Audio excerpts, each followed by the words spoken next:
بسم اللہ الرحمن الرحیم۔ السلام علیکم۔ بادشاہ ہارون رشید ایک مرتبہ شکار کی تلاش میں جنگل میں گھوم رہے تھے۔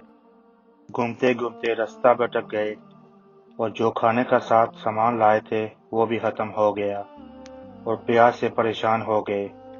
چلتے چلتے ایک جھونپڑی نظر آئی، وہاں پہنچے۔ وہاں جا کر جھونپڑی والے سے کہا، ذرا پانی پلا دو۔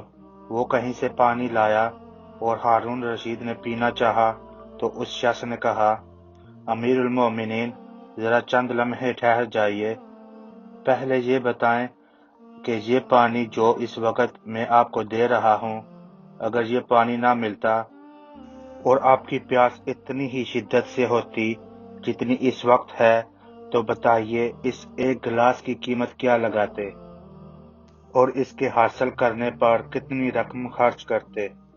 ہارون رشید نے کہا، یہ پیاس تو ایسی چیز ہے، اگر انسان کو پانی نہ ملے تو اس کی وجہ سے بے چین ہو جاتا ہے اور مرنے کے قریب ہو جاتا ہے، اس لیے میں ایک گلاس پانی حاصل کرنے کی خاطر اپنی آدھی سلطنت دے دیتا۔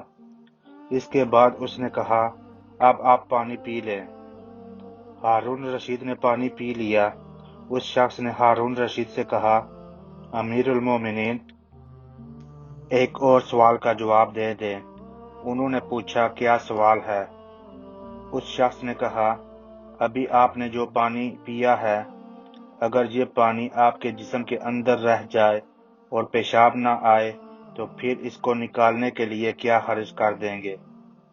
ہارون رشید نے جواب دیا، یہ تو پہلی مصیبت سے بھی زیادہ بڑی مصیبت ہے کہ پانی اندر جا کر نہ نکلے اور پیشاب بند ہو جائے۔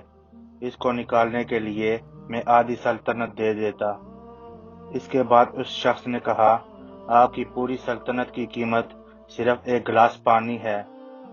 پانی پینے اور اس کو نکالنے کی نعمت صبح سے شام تک کئی مرتبہ آپ کو حاصل ہوتی ہے۔ کبھی آپ نے اس پر غور کیا کہ اللہ تعالیٰ نے کتنی بڑی نعمت دے رکھی ہے؟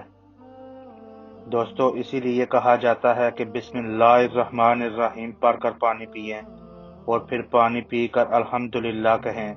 اس سے اللہ تعالیٰ کی نعمتوں کا شکر ادا ہوگا۔